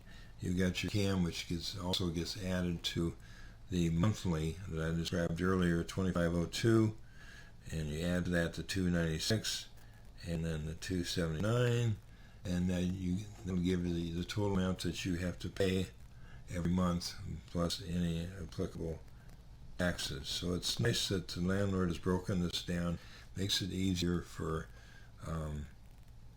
us as tenant reps to be able to say, here's what it's going to look like in your first, second, third, fourth, and fifth year in terms of your monthly payment, and here's what the CAM is at this point in time. Now, CAM can change. This CAM, common area maintenance, is calculated every year based upon the the expense experience of the previous year. So the CAM could go up, but rarely does it go down.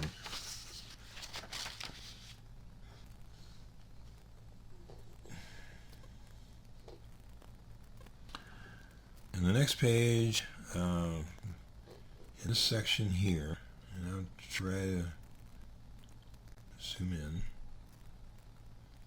This section here, where it says Tenant Improvement Allowance, which is the TIA that I mentioned earlier, is spelled out here. In this case, the landlord's going to provide $5 per square foot for the tenant's work, not to exceed $6,000 and $6,000, $6,005, I guess it is. So that's the TIA that can be used towards the build-out. The landlord is subsidizing you that $6,000 for the work that you're going to have to put into the unit to make it, to customize it for your use, right? You know, that's all you're going to get. Sometimes that's negotiable, sometimes it's not. There's a lot of ways you can play around with the how the risk is going to be calculated, and sometimes the TIA is paid in increments along with your normal lease payment, or it could be paid back to the landlord after the first year, or it could be paid over multiple years, or it can be put on the end of the lease. But if you take the TIA, chances are you're going to have to pay it back at some point in time. And the landlord shall have the right to approve any signs that the tenant puts up.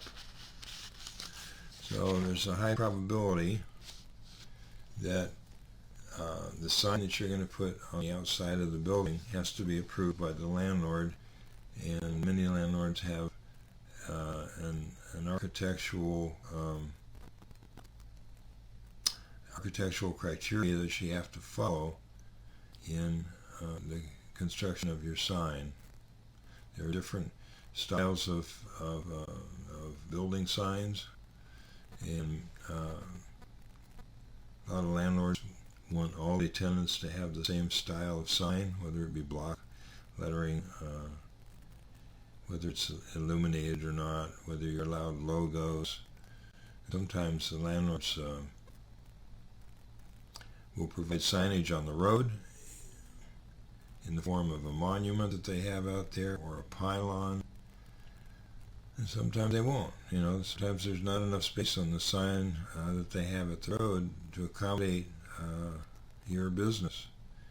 So you have to figure out how you're going to get your customers in. How are they going to know that there's a bookstore or a sandwich shop in this plaza if you're not allowed signage on the road? Well, that's something you have to know and explain to your tenant, your client, that they're going to be restricted to the signage that they will have on the building, and maybe some signage will be allowed on their frontage, their glass windows. They may or may not be allowed to do lettering on their windows. They may not be able to put any signs out on the sidewalk. I mean, all of that has to be discussed and agreed to. All right, let's move on.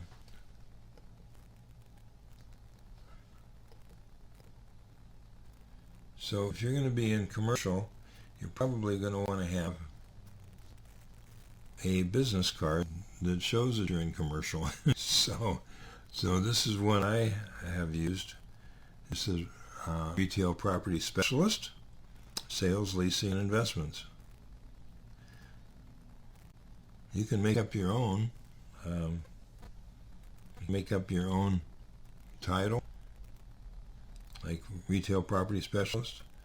You can have your own tagline, and then your name and your contact information, of course, including your email address. And if you have a website, put that on there too. Somewhere you have to specify the name of your company that you're representing. That has to be on the business card. In this case, it's CR Commercial Realty in Clearwater, Florida.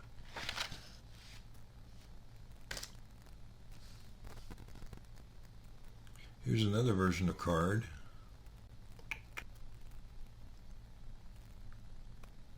I thought it was here. Maybe I took it out. So you can, it's the beauty of this business. You can have multiple cards. I have sold gas stations, so I have one card that says I'm a gas station specialist. Okay. So you can have, based upon your specialization, your niches, if you will, you can have business cards indicating that you are a specialist in that niche.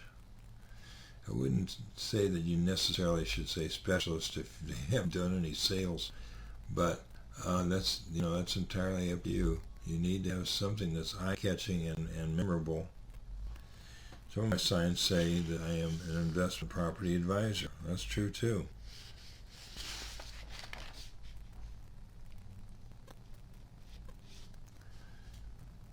This next page indicates that once you've got the listing, let me zoom in here real quick.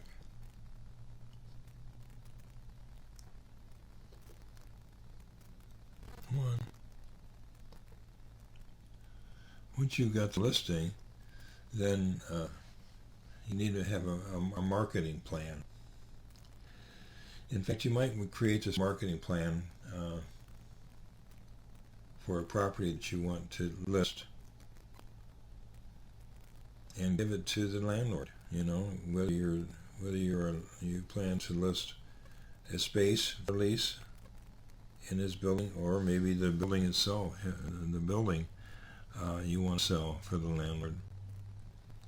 So you come up with a marketing plan that you can give to the landlord and say, well, here's, if you bring me aboard as your agent, your tenant rep, or your listing agent, sales agent, here's what I'll do for you. And then it goes on to say, I'll do an aerial, I'll do descriptions, I'll do maps and photos and comparable sales, demographics, traffic counts, and all that stuff. So these are things that you're going to put into your promotional piece. It'll probably be a brochure or a flyer. You're going to have all these things. You're also going to order for sale signs, and you'll list the property on different websites like LoopNet, Catalyst. Catalyst is part of FitCar, Total Commercial, CoStar, and other websites. And the last thing on this list is you'll pitch your listing to other brokers, other commercial brokers in the area. And if you belong to FitCar, our local regional commercial realtors group, they have a pitch session every month where you can bring in new listings, whether it's for sale or for lease, and talk about them to the group, which is nice. I don't even think you have to be a member to do that, but it's something that they recommend that all members participate in pitching. Next slide. I have to enlarge here a little bit.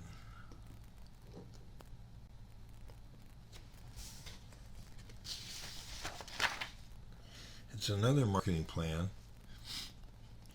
This one is for leasing of a space out near the beach in a shopping center. And basically the same stuff. The same stuff. except I'm going to order a for lease sign this time. I'm going to contact some of the folks that I met at the recent International Council of Shopping Centers convention, send them photos and flyers and all the salient facts of the business. And again, listing on the same websites, except this time I'll have a flyer for a space that is for lease. I can pitch that. I can pitch that listing also to the Fitgar group, even though it's a lease and not a sale. The next page is something I referred to earlier, which is a separate agreement that I recommend that you put together, which describes the terms of a sale and how you are going to get paid. So you specify the commission that you're going to get paid on the property, you give the address and the parcel number, and you might even put on here the selling price. So if you're able to achieve a certain selling price, you're going to get paid. In this case, the wording is the selling price I am seeking is, and you fill in the amount. You want to word it in such a way that you're not going to get chiseled if you don't get that selling price. But so you don't want to say that, you know, this is the selling price. If I get the selling price, then I get paid. No, you're going to get paid. You're going to get paid if you get to sell the property. But your target price is going to be X, and the actual selling price may be Y. And then the seller's name at the bottom and their signature. And then it has my name at the bottom underneath that.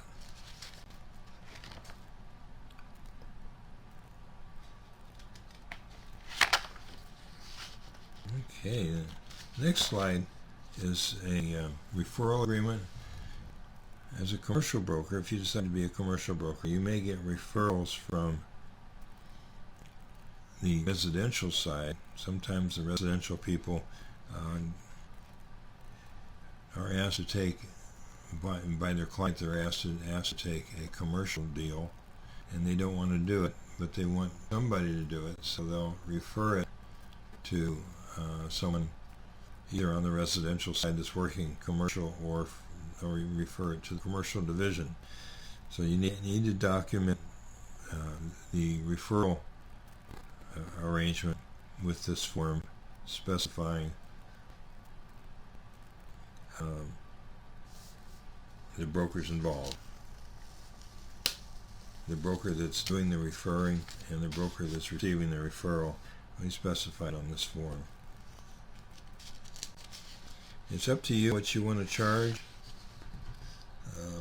Another agent comes to you and says, I've got a client that has a building and I want you to find a buyer for the building, and he wants to know how much he's going to get commission-wise if the building is sold. Typically what's customary in the industry is about 15%. So the guy that gives you the referral, the guy or gal gives you the referral, is going to get 15% of the commission that comes in. And of course it's going to be subject to whatever they owe the broker on top of that. I go with a higher. It depends on how much work there is. If the referral is simply someone that wants to buy a building but has no idea of the building that they want, or the area, and there's more work involved, you may go with 15%.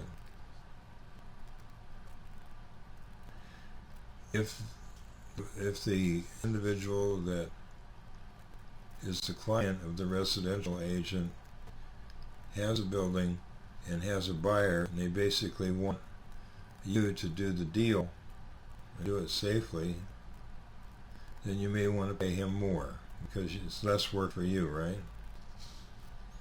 So it's kind of up to you as to what you want to charge for a referral fee or give as a referral.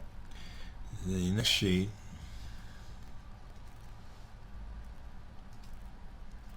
is a net sheet.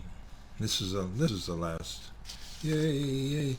This is the last page in this introduction class, and this is a net sheet. I always create a net sheet.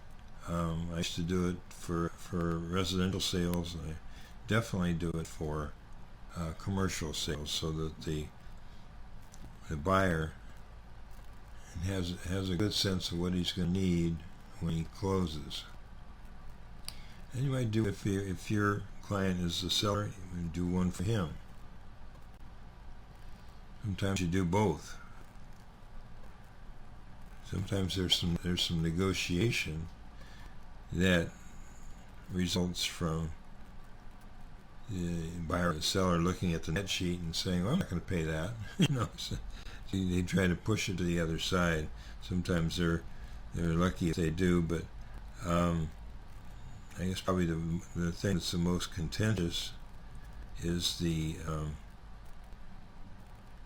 here's it on this one here. Let's see.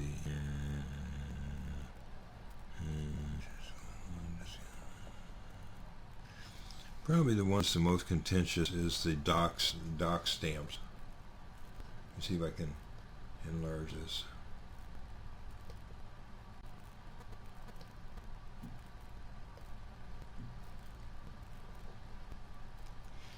So it's funny, in certain areas of Florida, the doc stamps are paid by the seller. In other areas, they're paid by the buyer.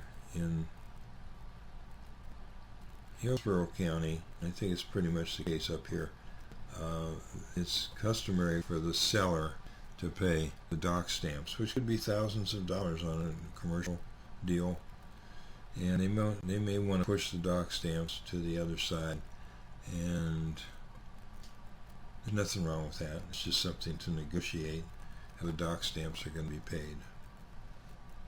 That's the one that's the most contentious, I think. So prepare a spreadsheet. If you don't have one, if you don't have an Excel spreadsheet already that helps you with these calculations, you should be able to get one from Integrity Title, or I can give you mine. So that's pretty much it for our presentation for today. I hope you got something out of it. Again, if you are signed up as a mentee with me, you can get copies of all this. I know it's kind of hard to read off of the screen here. Maybe you've been trying to do screenshots, I don't know. But I'm happy to talk to you about becoming a mentee and send you an agreement you can read over. So that's it for today. Next time we're going to be talking retail, and I think that'll be more interesting for you. But this will give you an idea of all the paperwork that's involved. The idea of all the paperwork that's involved in conducting a commercial real estate practice. Not all of it, but most of the basic stuff. So I hope that helps. Send me a note, send me an email, let me know whether this introductory overview lecture was of any value to me. I'd like to know. If I don't hear from anybody, I don't think I'll do another one. I think it's too much work. So give me a shout out and let me know whether you got anything out of this and what I could do differently next time. But if we continue on, if you guys want to continue on, the next training session I'll be doing will be about retail product, retail property types. Okay, so that's it for today, guys. Have a wonderful rest of the day, and hope to see you in the office sometime. If this did not work out at all well for you, and you want to meet at the office, we'll figure that out too. Just let me know. Thank you. Bye-bye.